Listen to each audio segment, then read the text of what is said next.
नमस्कार दोस्तों, मैं डॉक्टर नील। एक बार फिर आपका स्वागत है आपके अपने चैनल सॉल्यूशंस फॉर एक्सीलेंस। हमेशा की तरह इस बार मैं फिर एक केस स्टडी लेकर आया हूं आपके पास। इस केस से मुझे बहुत कुछ सीखने का मौका मिला और सच बता रहा हूं, आपको भी एक नए अंदाज से लाइफ को समझने का मौका मिलेगा। तो ये एक 27 साल की लड़की के बारे में। ये लड़की बहुत प्यारी सी बिटिया, बहुत अच्छी पढ़ी लिखी। उसने अपना पोस्ट ग्रेजुएशन किया और उसके बाद एक बहुत अच्छे रेप्यूटेड कंपनी में उसकी नौकरी लगी। नौकरी में उसकी पोजीशन बहुत क्रिटिकल थी, बहुत ज्यादा प्रेशर का काम था, तो कंटिन्यूअस उसको कॉल पे लगा रहना पड़ता था या कुछ ना कुछ उसको असाइनमेंट दिए जाते थे जिसे उसे कंप्लीट करना पड़ता था।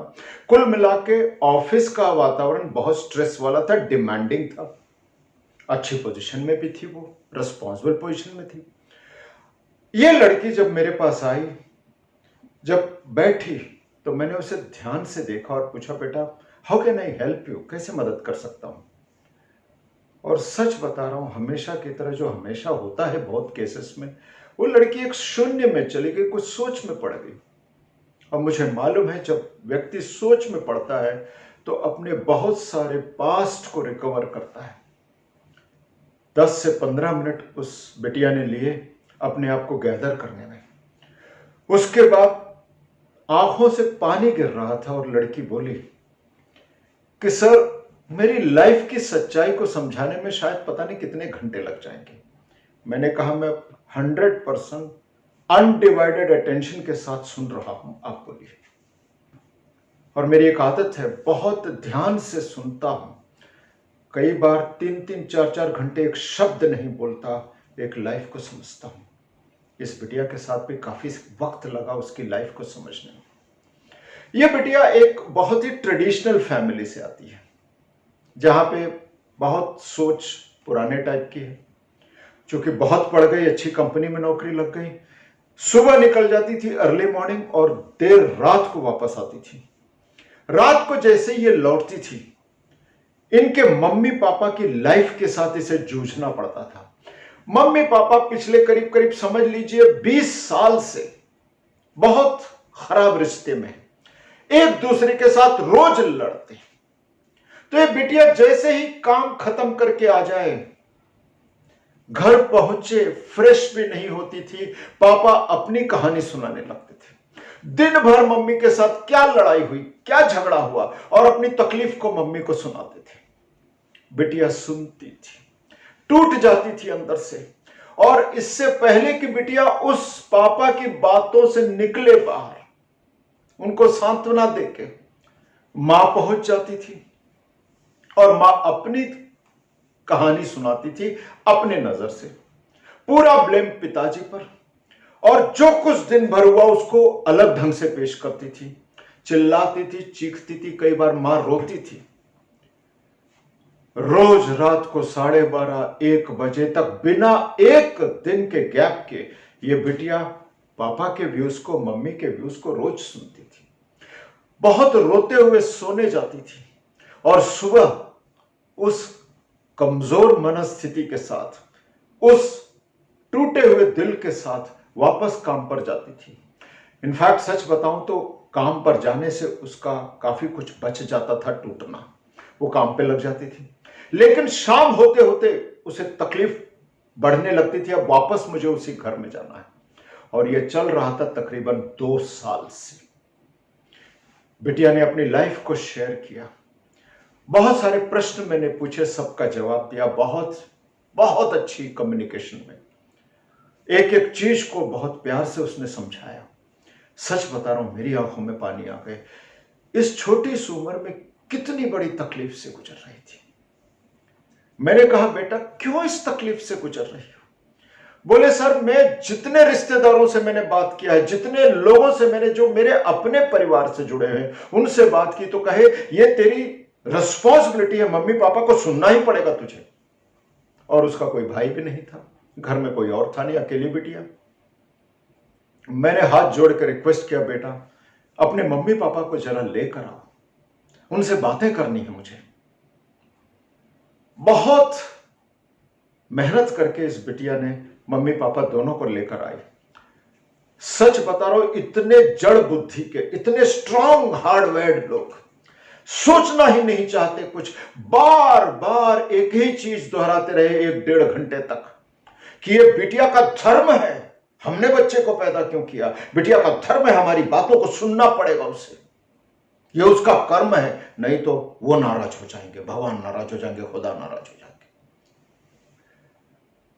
मैं समझ गया कि ये सीधी उंगली से सॉल्व होने वाला केस नहीं है, तो मैंने हाथ जोड़कर मम्मी पापा को विदा किया। उसके बाद अगले सेशन में बिटिया से बात की और बिटिया से रिक्वेस्ट किया, बेटा एक रास्ता है, अगर विश्वास रखो मुझ पे तो एक रास्ता है, घर छोड़कर जाओ, अपनी जिंदगी अलग अलग से स्थापित करो। बिटिया ने कहा, सर ये संभव नहीं है, मैं अकेली बिटिया हूं और रिश्तेदार मेरे को जीने नहीं देंगे, बार बार बोलेंगे कि तुम्हारा धर्म है, तुम्हें सुनना पड़ेगा। मैंने कहा, बेटा ये एक थेरेपी है, कई बार कड़वी दवाइयों से ही इलाज होता है, कई बार डॉक्टर सर्जरी करता है, काटता है, खून निकालता है, लेकिन उसके बाद ही हीलिंग होती है, तो इसे एक थेरेपी के रूप में लो, घर से बाहर निकलो। पापा मम्मी की सोच को हिलाना पड़ेगा। उन्होंने एक अंधविश्वास, एक अंधभक्ति है तुम पर कि तुम सुनोगे, तुम घर छोड़कर नहीं जा सकती, तुम कमजोर हो, ये कई बार उन्होंने देखा है तुम्हारे में कि चाहे कितना भी तुम परेशान हो, कितना भी तुम रो, तुम घर से नहीं जाती। इसे तोड़ना पड़ेगा। ऊपर वाले की कृपा रही, उस बिटिया का विश्वास रहा, उसने कहा कि सर मैं फॉलो करूंगी, क्योंकि मैं उकता गई हूं और कई बार मरने का मन करता है। बिटिया घर छोड़कर चली गई। रोज दिन में 20 कॉल मम्मी पापा करें, बिटिया मुझे कॉल करे। मैंने कहा, बेटा छोड़ना नहीं, कॉल को कट करो, उन्हें तकलीफ दो मम्मी पापा को। धीरे धीरे धीरे मम्मी पापा की परेशानी बढ़ती गई। शुरू के 1 हफ्ते उनको विश्वास था बिटिया वापस आ जाएगी हमारे कॉल से। रात को उनका कॉल अटेंड करती थी, पापा मम्मी चिल्लाते थे, चीखते थे, रोते थे, हमारा कोई नहीं है इस दुनिया में, इस उम्र में हमें छोड़कर जा रही हो तुम्हें। बिटिया ने मुझ पर विश्वास रखा, अपने थेरेपिस्ट पर विश्वास रखा। बिटिया लौट कर नहीं गई, मेरे साथ फोन पर रोती थी, बोलती थी सर बहुत तकलीफ हो रही है, मुझे जाने का मन कर रहा है। मैं कहता था, बेटा होल्ड ऑन टू योरसेल्फ, इस चीज पे टिकी रहो, इसका फायदा मिलेगा। पता नहीं कौन सी शक्ति थी जो उस बिटिया में ताकत बनाए रखी। 15 दिन, 20 दिन, 1 महीने के बाद मम्मी पापा टूट गए। जब उन्हें विश्वास हो गया कि बिटिया वापस नहीं आएगी, तो उन्होंने बिटिया से कहा, बेटा हमें करना क्या है जिससे कि तुम वापस आओ, तुम्हारे बिना हम जी नहीं सकते। तो बिटिया ने मुझे कॉल किया, पूछी कि सर पापा मम्मी पूछ रहे हमें करना क्या है।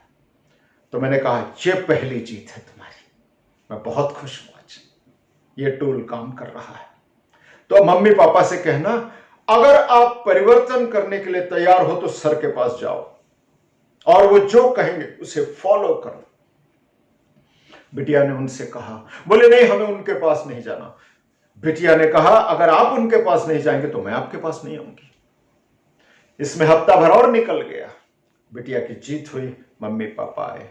उन्हें जिंदगी को मैंने दोबारा समझाया कि एक बिटिया जिसकी पूरी जिंदगी कम से कम 50 साल और उसे इस दुनिया में जीना है, कम से कम, किस तरह की मानसिक शक्ति उसे आप दे रहे हैं।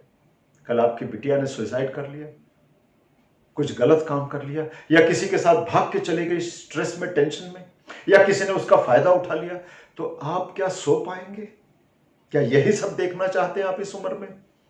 कई तरह की बातें उन सीनियर मम्मी पापा के साथ मैंने की। धीरे धीरे उन पर फर्क पड़ने लगा। पहला प्रॉमिस उन्होंने किया कि हम घर में लड़ेंगे। मैंने कहा, आप लड़िए मरिए, लेकिन बिटिया के साथ शेयर नहीं करेंगे। जब आप शेयर नहीं करेंगे तो आप लड़ना बंद करेंगे। और मैंने कई फैमिलीज में देखा है, जब आपके लिए बोलने के लिए, सुनने के लिए कोई नहीं होता तो आप उस काम को ही करना बंद कर देते हैं, क्योंकि कई बार ये एडिक्शन में चला जाता है कि हमें अपनी तकलीफ किसी को बतानी है। और सच बता रहा हूं, रिश्तेदारों के प्रेशर के खिलाफ मम्मी पापा के प्रेशर के खिलाफ इस बिटिया ने जंग फाइनली जीता।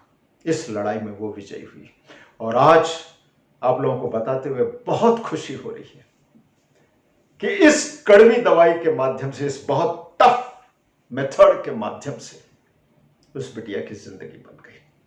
आज वो सब साथ में है और करीब करीब 6-7 महीना हो चुका है। आज मैं दावे के साथ कह सकता हूं कि वो ठीक हो गए और शायद साल भर और निकल जाए तो पूर्ण रूप से स्वस्थ हो जाएंगे मानसिक रूप से, और वो घर जो है एक वृंदावन में, एक इबादत घर में बदल जाएगा। तो आप सबसे मेरा एक ही अनुरोध है, मेरे जीवन का एक अनुभव रहा है, कई बार सीधे रास्ते से काम नहीं होता, कई बार बहुत टफ डिसीजंस लेने पड़ते हैं, चाहे वो बच्चों के लिए लेने पड़े या बड़ों के लिए लेने पड़े, कई बार दादा दादी के लिए लेने पड़ते हैं। जिंदगी इसी का नाम है। हर व्यक्ति अलग तरीके से बिहेव करता है, हर एक दिमाग अलग तरीके से सोचता है, इसलिए हमारे जो टूल्स हैं वो भी अलग होने चाहिए। तो थेरापिस्ट पे विश्वास रखिए, प्रोसेस पे, एक्सपीरियंस पे विश्वास रखिए, आपका जीवन हमेशा बेहतर होगा। बहुत खुशी हो रही है मुझे इस केस को आपके साथ शेयर करते हुए। बहुत सारे यंगस्टर्स को हमें समझने की आज जरूरत है कि क्या हम उनके साथ जो अपने दुख बांट रहे हैं, क्या ये उनको अच्छा लग रहा है, क्या उनके मानसिक स्वास्थ्य के लिए अच्छा है। तो सोचकर बात कीजिए। सबसे पहले तो गलत रास्ते पे हम जाए ना, घर को एक मंदिर बनाएं, एक इबादत घर बनाएं। तो आपसे हाथ जोड़कर रिक्वेस्ट है कि इसे ज़्यादा से ज़्यादा लोगों के साथ शेयर करें। सॉल्यूशंस फॉर एक्सेलेंस इस चैनल को सब्सक्राइब करें और घंटी जरूर बजाएं, जिससे कि आपको रेगुलर अपडेट्स मिलते रहें। मैं हमेशा आपकी सेवा में हाजिर रहूंगा। मेरा एक ही मकसद है कि हर परिवार सीखे कि किस तरीके से हम अपने घर को बहुत अच्छा बना सकते हैं। एक आखिरी बात कहना चाहूँगा कि बहुत सारे परिवार मुझे सिखा रहे हैं कि किस तरीके से रहना है। तो हर केस मेरे पास जो आता है उसमें कितने प्यारे परिवार आते हैं, उनसे सीखने का मौका मिलता है। मरने तक सीखने की कसम खाई है। नमस्कार, खुश रहें, आबाद रहें।